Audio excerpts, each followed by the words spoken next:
Once upon a time there was a man called Nate, and though he could spin a fine tale, he was sorely lacking in the noble art of reading it out loud. No minstrel answered his call. No bard came knocking at his door.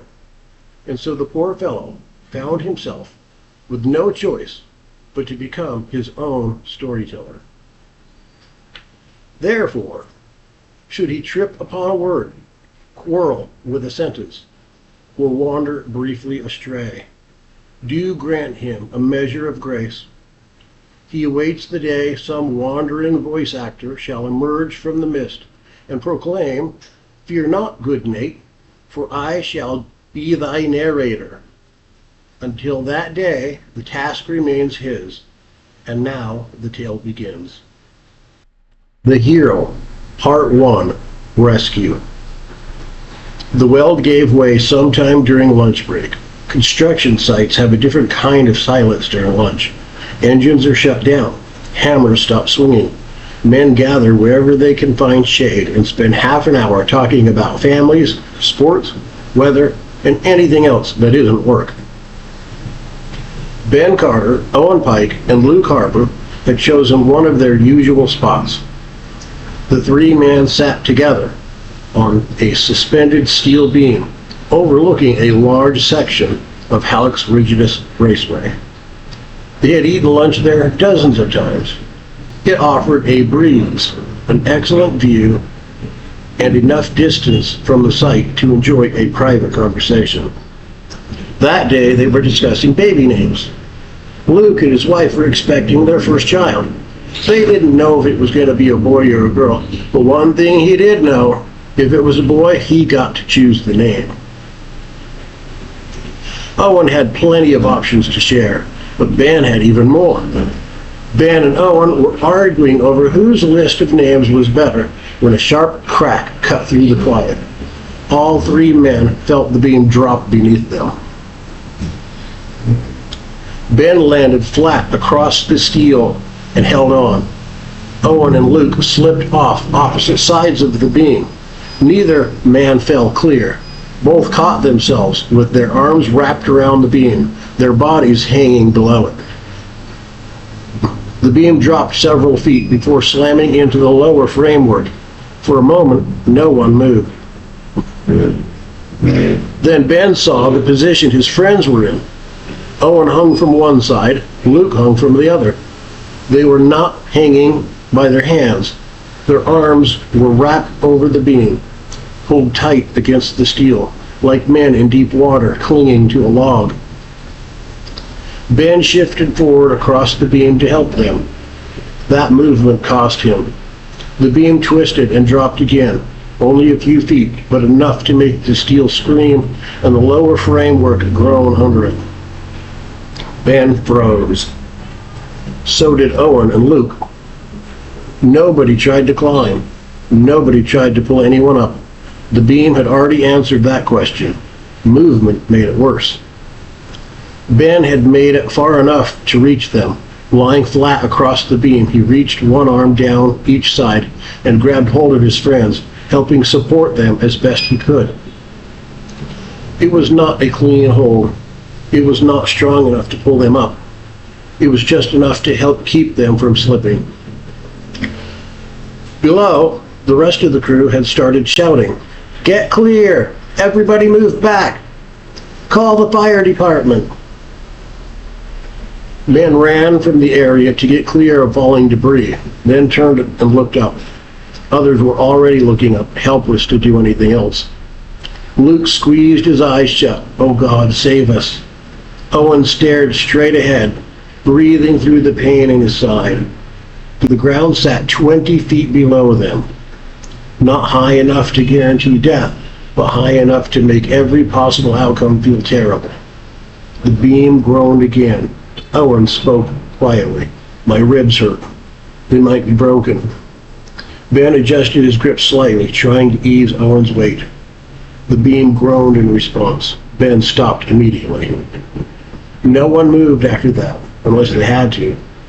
Luke's arms were locked around the beam. His face had gone red from the strain.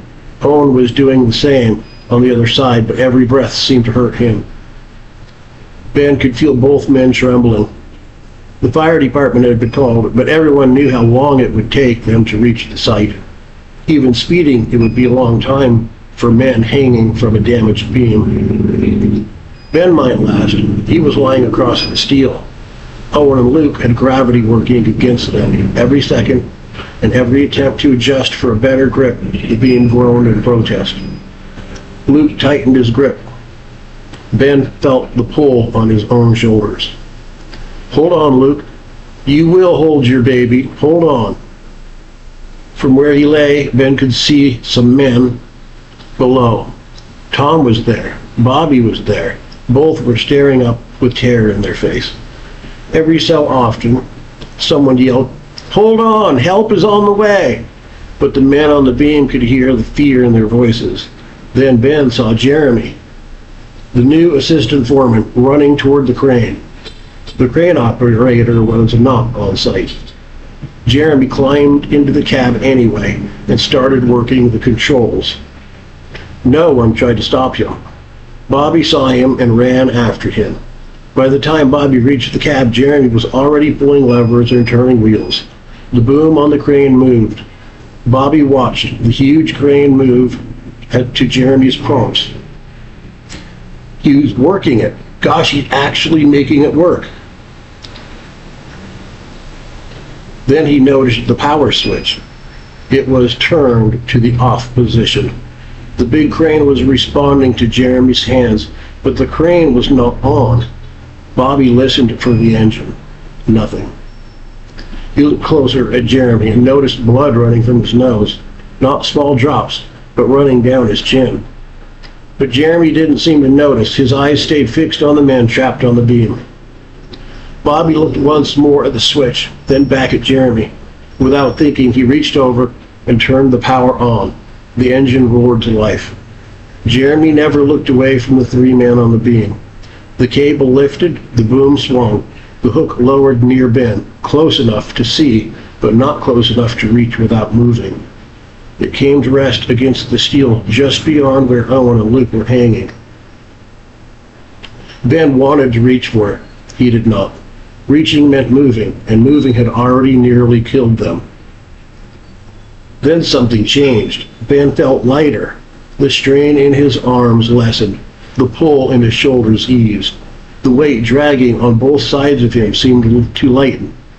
It felt for a moment like the beam beneath him had softened. He would later say it felt like he was holding onto a pillow instead of a twisted steel beam.